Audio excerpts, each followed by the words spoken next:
invented by the British to combat German submarines, and the Germans never really found out how it worked. It was a secret job he was doing, and it was a very important job because he must have saved hundreds of men's lives.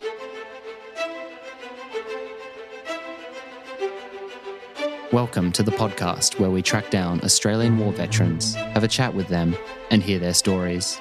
I'm Alex Lloyd, and this is Life on the Line. They were building positions in there if for anything a happened fight. to us, by the time anyone got to us, I think it was because chaos. the weather was so bad, there would be I used to nobody run left. with boots full of blood. And the next thing I hear was alarms, Chances of screaming. survival were very, very slim. The soldiers didn't want to go into the ambushes, so they'd send the kids in first. And so he was sent in first into an ambush and he got shot in the stomach. It was very hard for me, very hard for my family. And the plane burst into Proud of the flames. crew, proud of what I've achieved and what I'm To doing. volunteer for service was in effect to put your life on the line.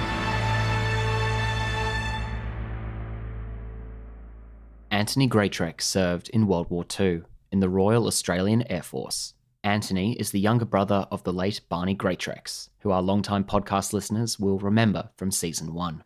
Barney had an epic war, a bomb aimer in Bomber Command, shot down, the only survivor of his Lancaster crash, 8 months fighting with the French resistance against the Germans, ending in a Legion of Honour in 2016 and a book in 2017. The memory of Antony's war has always lived a bit in Barney's shadow. Antony, along with 500,000 other Australians who put on a uniform, never went overseas to fight. He had a logistical support role, a high-frequency direction finder or Huff-Duff operator. But after knowing the family for some years, Antony invited me to his home to finally go on the record about his World War II service. This is our conversation.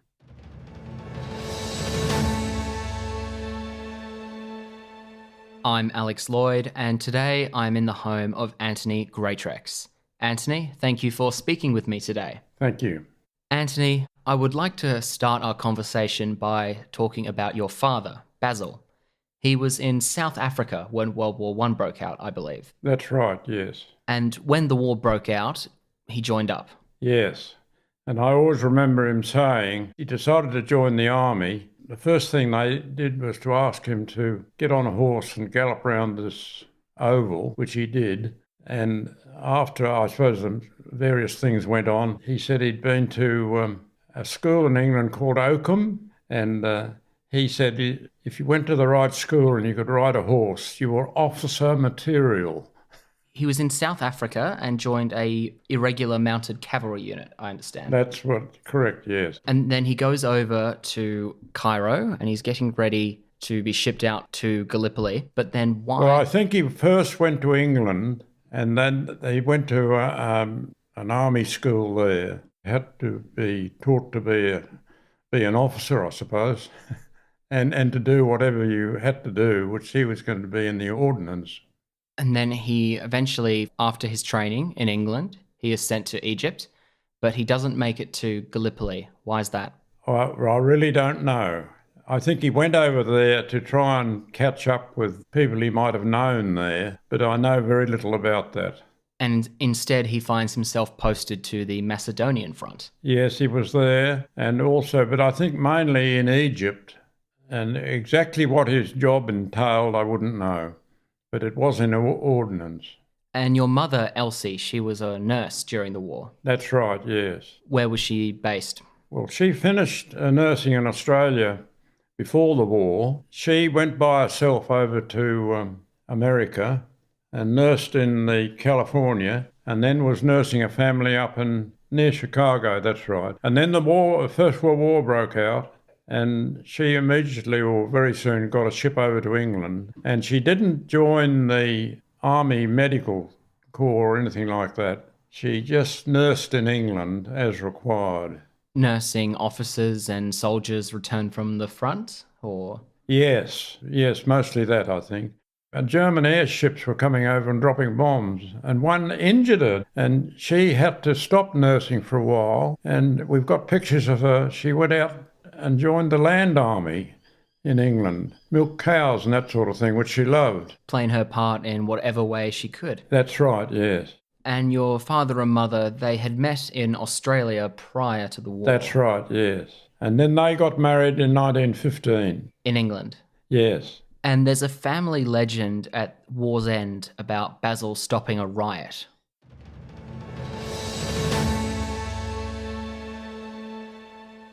At this point, Antony's wife, Kath, stepped in to help answer the question.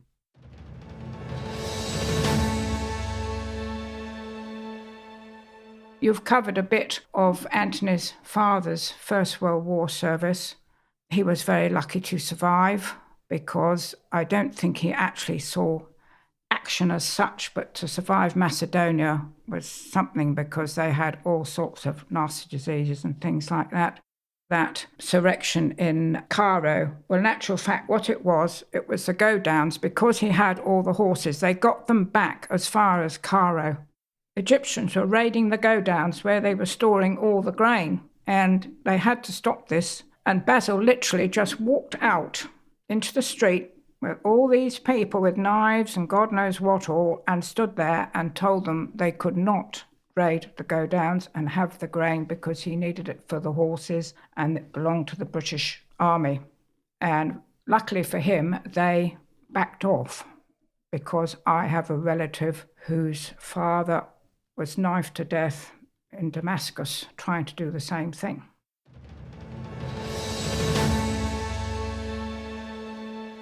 Well, Captain Basil Greatrex and his wife Elsie eventually do move to Australia. And Antony, when are you born? 5th of January, 23. You're the middle child in the Greatrex family, with Barney as your older brother and Pleasance as your younger sister.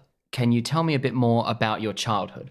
Well, of course, I don't remember much about it particularly, but I was born in Bondi. We moved down to Parsley Bay, yes. And we have photos of ourselves standing by the water down there and mucking around and doing what other children do. We've been back, Kath and I went back there and tried to find the house, but it had all been pulled down. And what did your father do for work when he moved out to Australia? His family had a big leather works in England, in Walsall in England during the 1850s. And in fact, his family became very wealthy. But by the time he, in the early 1920s, that sort of thing, most of the wealth had gone.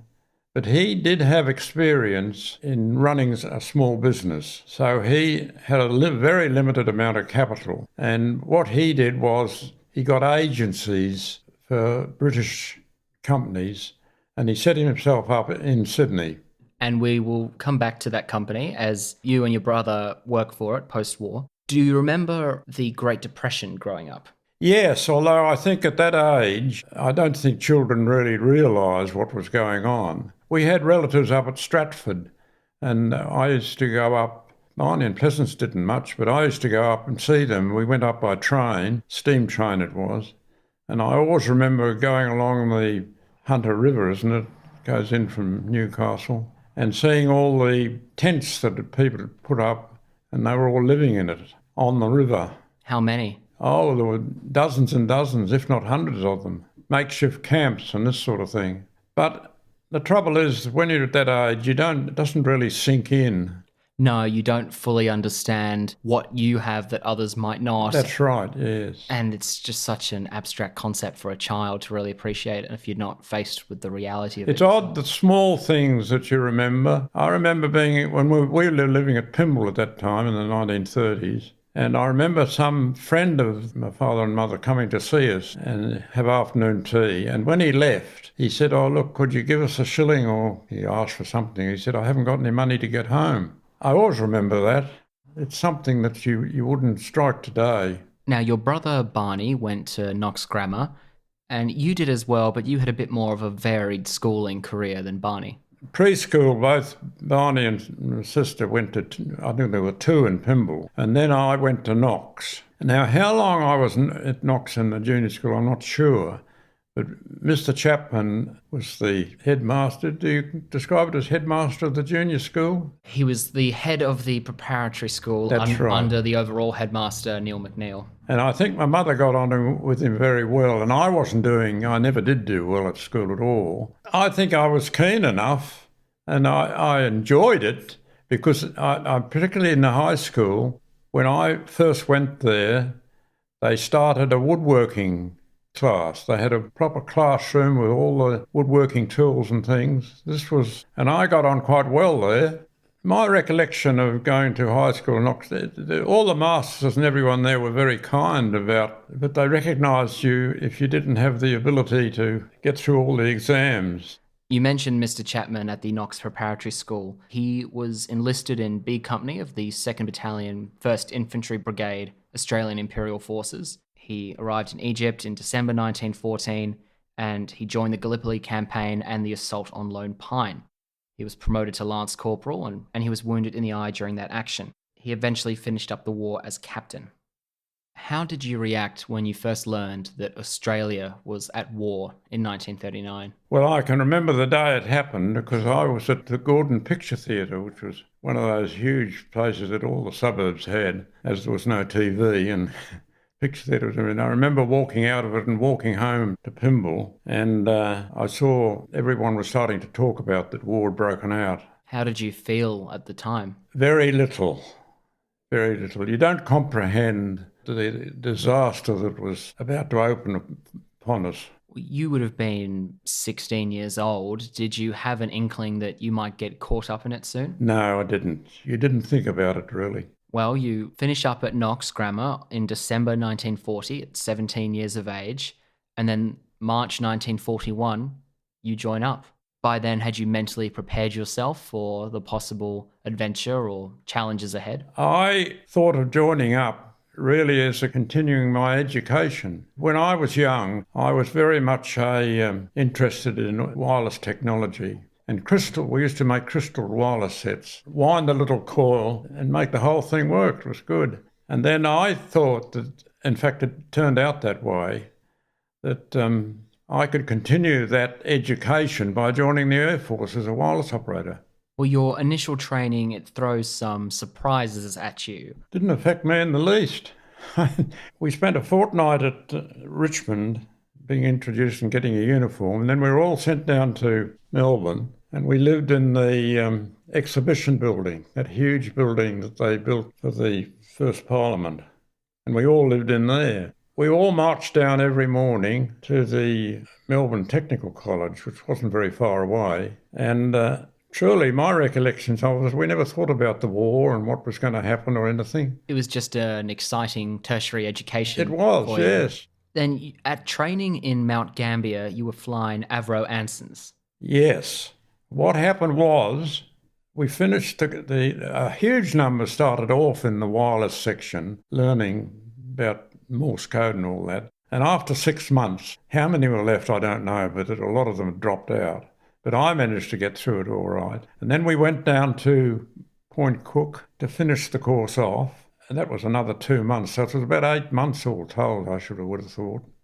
How did you find flying the aircraft? Was it fun? Did you enjoy being No, that's where I had a tiff with the Air Force, you might say. Because when we finished at Point Cook, and you see that picture of me passing out, they sent us all or quite a number of us, to Mount Gambier. I did realise later, I didn't at that time, that what they were aiming for was to get air crew. And while I was there, Japan came into the war and everything. I think everyone was so surprised at it all, particularly the rapid advance of the Japanese. Because until then, the Empire Air Training Scheme had been purely dedicated to providing air crews for Bomber Command and Fighter Command, That's right. Supplying the effort in the European theatre. And suddenly we have this threat closer to home and it's marching forward so That's fast. Right. Singapore is falling.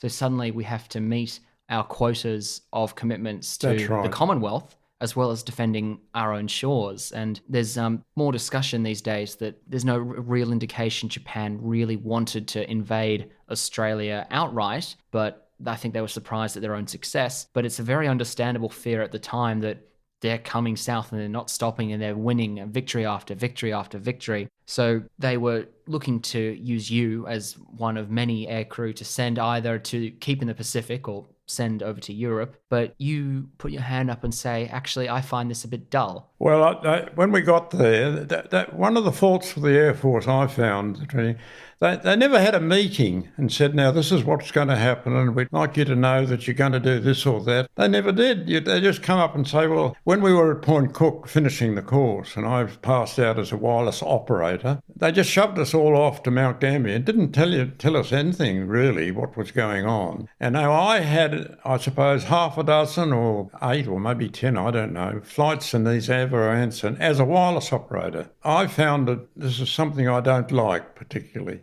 You just sat there on a 2-hour trip in the Avro Anson or a 3-hour or whatever it was, and you maybe send 2 or 3 messages, Morse code. And also I felt pretty sick in the things. I got air sick and they stank. And one day I saw a notice on the board, it wasn't that many weeks after we'd got to Mount Gambier, calling for people who were interested in doing an extra course. So I filled in the form and gave it in. And then I was called up by someone in an office and they were absolutely furious. They said, you'll never fly again. Well, you get your wish to be posted to ground duties, and in 1942 and 43, you're rotated through a few postings at Darwin, Batchelor, Darwin again, and Alice Springs. My feeling was, at that stage, the Air Force and I suppose the Army too, they didn't know what to do. They weren't fully confirmed whether the Japanese were going to invade Darwin. Because I got up to Darwin when I was posted from Melbourne after this bit of a fiasco at Mount Gambier. I got up to Darwin on the 12th of March, and Darwin was bombed on the 19th of February. What was the atmosphere like? Thinking back on it, I think it was chaos. Because when I got up there, we all trooped out and think, oh, well, we'll do our Morse code or whatever. And they said, oh, look, you and you and you, there's no one to collect the garbage in Darwin. The garbage collectors have all flown. So I spent the first week or a few days anyhow in a truck collecting the garbage. So what was your role in Darwin and the other locations? Well, the first wireless role I had there was the Air Force had moved I think they'd moved their wireless section to another part of Darwin, away from the aerodrome. And I was there for some weeks, just in the wireless room, receiving messages and sending messages out. And then, this was about 3 or 4 weeks after I got to Darwin, I was sent down to Batchelor, which is a town not far south of Darwin. And I was occupied there in the transmission room, where they transmitter sent all the signals out and all that, and sort of doing a bit of repair on it and this sort of thing. And then they said, look, you're going to Alice Springs. So I got on the train and went down to Katherine and then by truck to Alice Springs. And when I got to Alice Springs, they said, look, we'd like you to go to Oodnadatta. You'll be the only Air Force person there. So I got on the train, or did I go by air? I'm not sure which. And I lived in the hotel there, Hotel Transcontinental, and I operated there was an airstrip there with small planes kept coming in and going out, and I operated that just by myself. So you get to live in the comfort of the hotel and have a more relaxing job than you'll later find during the war. How did you feel about that, being grounded in Australia? Did you want to be serving overseas, or no, I didn't. You were happy where you were? I was quite happy where I was, and I liked being by myself, actually. You're an independent? I'm an independent sort of person. I did sleep in a room with a guy about my age, and he was in the Bureau of Meteorology. One of the things he did every day, he sent a balloon up into the air, and then he'd give me the data of what he'd got with the speed of the wind and everything up in the sky. And I'd send that down to wherever he asked me to send it. So you were having your ideal war? Yes, I enjoyed it really. Only he was a more typical Australian, and he dead keen on the bar and drinking, whereas I never drank and never smoked. And I think if you like that, there was an attitude, I think, in those days. If you didn't drink and you didn't smoke, you were definitely someone a bit peculiar. And how did you find learning Morse code back when you were training? Oh, I had no trouble at all. It's a matter of keeping at it. How many words a minute could you tap out? I can't remember exactly. It might have been 24 or something like that. It was enough to please the Air Force anyhow. September 1943 sees you commence a direction finding course. 40 go in, and you're one of only 8 who pass the course. Before we go any further about your experiences, though, can you tell me a bit more about what is high-frequency direction finding? Well, it was invented by the British to combat German submarines, and the Germans never really found out how it worked. What it was a setup that could receive any signal that was being sent out for an aircraft or a submarine or whatever you like, and it could tell exactly how many degrees it was from that station. Now, the result was that if you had 2 stations, 2 direction finding stations, well apart, and both could receive that signal at the same time, then you could draw on a map lines and you could pinpoint where it was coming from. And this was a great asset to the British because the Germans were sending out these signals from their submarine every day. So the British set the DF stations up and they knew where the submarines were. And you could triangulate their position and send a bombing raid. And its nickname was Huff-Duff. Huff-Duff, yes. And out here in Australia, U-boats did make their way out here, but primarily we would have used it to detect Japanese submarine activity. Well, no, not submarines. I think it was only, we were allocated a frequency to tune in into, and then most, 99% of the time, it would be a plane, might be 50 miles away, it might have been 1,000 miles away, asking for the direction that they were from our station. So that the operator on the plane, he could get one from the station I was in and one from someone else. And then he could draw on his map 2 lines and he'd know where he was. Yes, the days before GPS, of course. So you would use this to help guide our own forces, as you just described. Would you ever use it to hunt down enemy activity? I don't think so, no. I could be wrong there, but these signals came in. We were supposed to, any signal on that, they'd tell us what frequency to get onto. And any signal that came in, you'd write it down your logbook. And then that'd go back to the office. Would you always know what signal you were tracking, or you would just track what you were told? No, we didn't. Because I'm thinking in some of the latter years of the war, there would have been some of that activity in the New Guinea area that you might have been tracking Japanese without knowing. Yes, in fact, there were DF stations. I don't know how many they built in Australia, but I would imagine about a dozen or so. But there were stations over in Townsville and places like that, and up in the north coast of the Northern Territory. They could have been doing that. Now let's go back to your specific experiences. Your first Huff-Duff posting is at Amberley in Queensland. It was to Amberley. I wasn't there very long. They were also running Archerfield, but I was sent to Archerfield. I stayed in the camp. They had a camp there, the Air Force, but then they said, look, you go out, you can live in the town of Brisbane. So they gave me an address to go to, and I lived in this house with a lady and a family.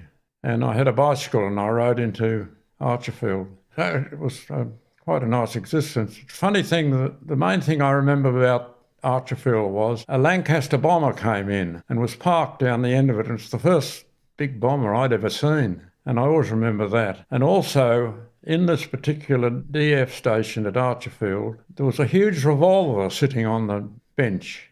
Why it was there, I don't know, but it's odd what you remember. Your daily commute was just a bicycle trip through the town? That's right, yes. And I went into the Air Force camp there where they had you got all your meals and everything like that. And your bike was stolen? Oh, yes, it was. It was, yes. I don't think I ever got it back. And by now your siblings are also at war. Pleasance was a nurse? That's right. And where was she based? Well, I wouldn't know. I had very little. We weren't a family that kept in contact that much. Do you think that stemmed from your father, who wasn't very much of a chatty bloke himself? My father was a very reserved person, and I can only ever remember ever getting one letter from him during the war. Wow, I thought he would understand a bit more what you were going through. We would, but yes, but he was very English. Yes. And also your brother Barney is with Bomber Command as a bomb aimer for a Lancaster bomber. And on the 25th of February 1944, Barney's plane is shot down and goes missing. When did you first learn of his disappearance? Well, that I've been racking my brains when I must have got a letter or a telegram Because I've seen the original telegram that was sent from Bomber Command to your parents and the letter from his squadron commander that hence followed. And I imagine your mother or father would have sent you a note to inform you of the sad news. Yes, they must have, but I can't recall the day, but I can recall the day that they got the telegram said he was safe. Your longest posting as a direction finder is at Corunna Downs in WA. You're there from September 44. The RAAF had number 24 and number 25 squadrons, and the USAAC 380th Bomb Group were based there for long-range missions against Japanese shipping and base facilities in the Dutch East Indies. Do you remember the bombers or the aircrew? The DF station at Corunna Downs, 2 or 3 miles, I suppose, I think south of the airstrips. We were provided with an American motorbike and sidecar. It was called an Indian. I had a schedule to go down. It had to be manned 24 hours a day. And we just organised it ourselves, really. So we didn't have much to do with the rest of the station. But I must have heard quite a few aircraft, but you didn't see them. So tell me about the crew you're based with and interact with day to day. Now, there was usually 4, but not always, sometimes 3. So it was up to us, to my memory, to organise it so there was someone there all the time. And were you all like-minded fellows, happy to work long hours by yourself and happy to be in Australia? I don't think so. I think the others hated it. And in fact, a lot of people were very dismissive of Corunna Downs. They didn't like the place at all. I found the food good. There was a travelling library. And you could have marvellous walks. People say it was terrible, but it's not, because you could have these walks through the dry creek beds and this sort of thing. What do you think they found terrible about the place? First of all, the social life in places like Corunna Downs and like a lot of Air Force stations was absolutely nil. There was no social life at all. And in fact, there was no women in Corunna Downs, as far as I can remember. I didn't see a woman for a whole year. Can you describe the direction-finding hut itself for me? I'm looking at a photo of your Geraldton hut. Oh, yeah, that's right. Oh, Geraldton. Well, all the DF stations looked exactly like that. Absolutely exactly. With just the one person in it. Actually, it'd be about the size of this room. What would you think this room would be? About 4 by 4? The most. It was about 4 by 4 with the DF equipment in the middle of it. And it had 4 masts very precisely placed round it. 4 massive of these antennae that just... Yes, and they were the masts that picked up the signal, and it went into the DF set, and that's where it transposed to the little cathode ray tube there that you can see. Now, but all around that little hut, you might call it, the ground had been dug up, and they'd laid chicken wire, really. It was to equalise the magnetic influence, so it was all exactly the same. It went out quite a distance. And every month we had a little thing about the size of a suitcase, and we'd walk around the perimeter, and that would send a signal back to someone sitting in the DF station, and you could check whether it was getting the signals in at the right strength and resonance and whatever. And you've also got a photo here of inside the DF hut, and I understand taking a photo of the equipment back then was quite illegal. Well, I suppose it was, really, but it's a bit of a joke now when you look at it. Well, I don't think you're going to have the Air Force march in here now. I think that was at the very end of the war when they were shutting them all down anyhow. And you can see those photos of the hut and Antony standing in the doorway on our social media pages. So it was quite a lonely job. Can you describe just from your point of view, the day-to-day routine you would have had at Geraldton or Corunna Downs or any of Yes, well, the shifts were supposedly 8 hours, but usually it was longer than that. I think that if you liked, you keep yourself quite busy checking things. The other thing was that every DF station, well, Corunna Downs had its own power supply about 500 metres away, and you had to go down every now and again and check that. After Corunna Downs, you're at Geraldton and then at Busselton? Busselton, yes. Do any significant moments stand out from those postings for you? Well, there was practically nothing to do. And I remember at Busselton, all the free time I went out on the wharf and fished. I think it's the perfect personality for this job, because if you get anyone who's into gambling or something like that, they're not going to have the outlet to vent. If they're into drinking, they have extended periods working and being alone, and that's not going to end well. That's right. No, that is absolutely correct. Whereas you're productive with your time. You walk, you fish, you read, and That's right. You're the perfect... And I wasn't into socialising. And it really didn't... I mean, a lot of blokes at that age were mad keen to meet a girl and go out with her and this sort of thing. Well, it never crossed my mind. I've met a number of veterans who met their wife during the war and had a quick marriage and even quicker honeymoon, whereas you didn't rush things, you took your time. No. Do you remember war ending? The particular day or hour, I don't, except that I didn't volunteer. The people were applying to be discharged, and I didn't worry about it. I just waited until they said they didn't want me. And that happened when I got leave to go back to home. And while I was at home, I got a telegram saying that I was going to be discharged. Because they were winding down all the They were direction winding down, yes. And you were finally discharged in April 1946. That's correct, yes. There's a photo of you in RAAF gear, Pleasance in a nurse uniform, and Barney dressed as a French marquisat. Oh, yes. Do you remember the photo being taken? Yes. My father was dead keen on Leica cameras, and he was snapping all over the place. He was pretty good at it, really. So he organised that. He got us to get our uniforms on and everything. In the photo, it's quite funny. None of you look particularly pleased to be there. I think we were that sort of family. What did you go on to do after the war? Well, my father offered both Barney and myself to come into the business, which was doing pretty well at that stage. And particularly as we were taking up new lines, there was one company called the Drayton Regulator and Instrument Company. They made instruments. We imported these instruments, temperature recorders and things like this they were making, and float valves for boilers and quite a big range of stuff. And gaskets and clean air equipment. Yes, that was the old equipment that he was still making.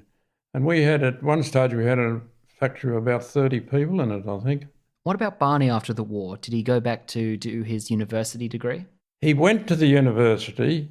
We don't know what happened, because that was before I got back before I was still in the Air Force. Because he'd done almost 2 years of his engineering degree at Sydney University, and then he joined up, and then he would have gone back to complete it, presumably, post-war, before your discharge came through. We sometimes think it was the horrific business he went through, you might say, starting to catch up on him. So he abandons his degree and goes to work for your father? Yes, he was mainly in the office, sort of helping my father. I was developing the products that we were selling from the Drayton Regulator Instrument Company and another crowd called Armstrong Machine Works.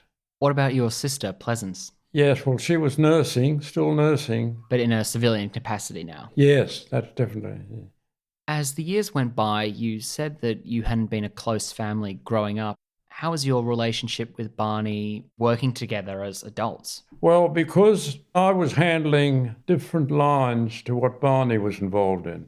Barney was helping my father in the office, and I was very seldom there. I was involved in... So I didn't have that much contact with Barney in those years. When did you first start to learn a bit about the experiences he'd had in France, being the only survivor of his Lancaster crash, working with the French resistance against the Nazis, and some of the amazing things he went through? I didn't really know much about that. Barney wasn't a great talker about it all.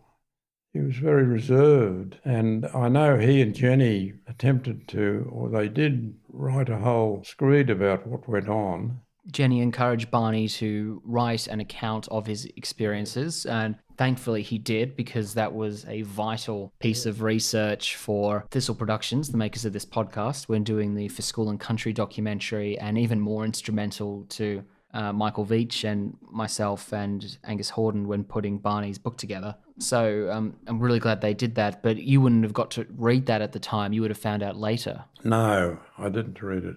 No.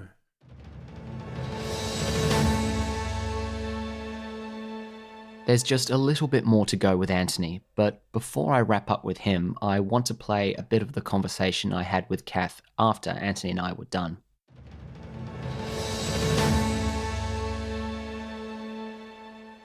And you've been quite instrumental in getting Antony to open up and talk a bit more about his wartime service. Yes, well, it's bit by bit, Alex. He's very reserved about it because he felt that he did nothing. Funny, I was talking to Michael quite recently, and I told him this, and Michael just roared with laughter. He said, "They all say that, Kath."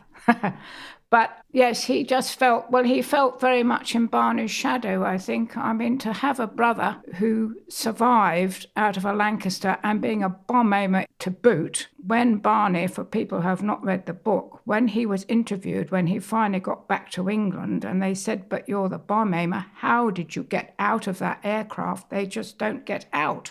And he did, because he told me that it was so hard to lift that trap door, and he's only a little man. When you're really scared, you can put up tremendous strengths, you know, Alex. You find another strength when you've got to do something.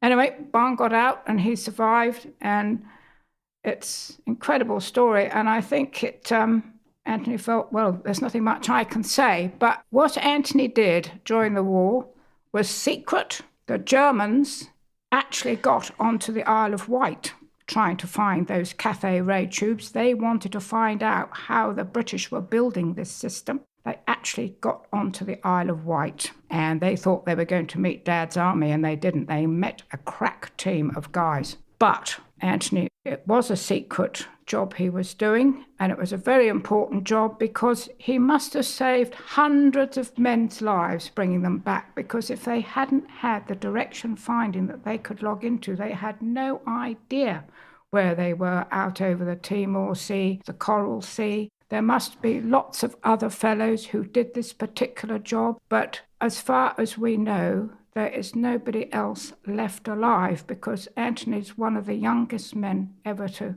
do this. He says he's not very bright, but he's an extremely clever man, and he has tremendous patience. And I got this out of him because I said, "Ant, you're so patient with the computer.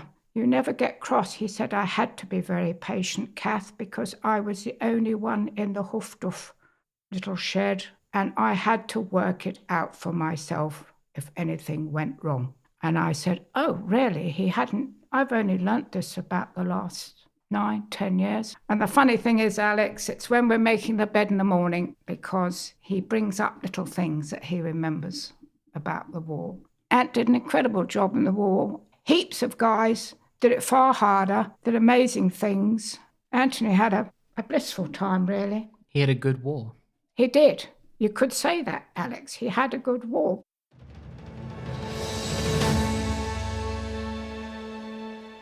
Now back to Antony.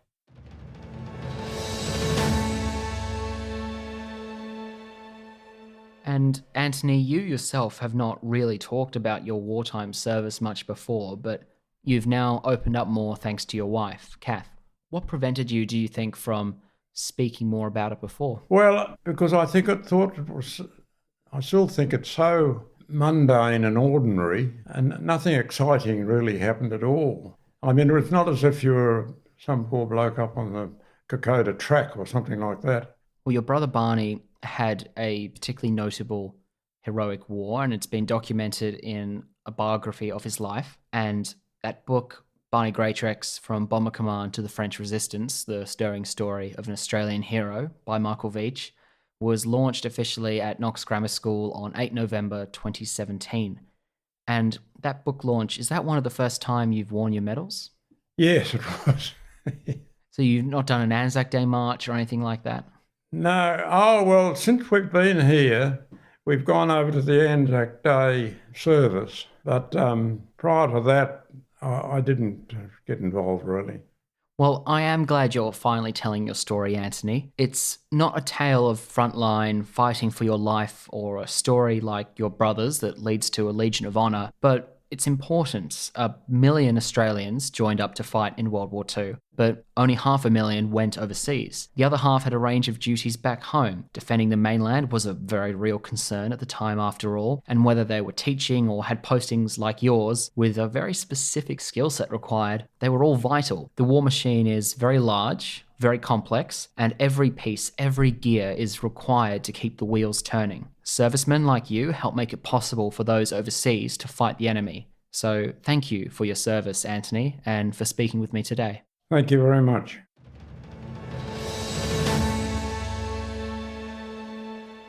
I hope you enjoyed hearing Antony's story.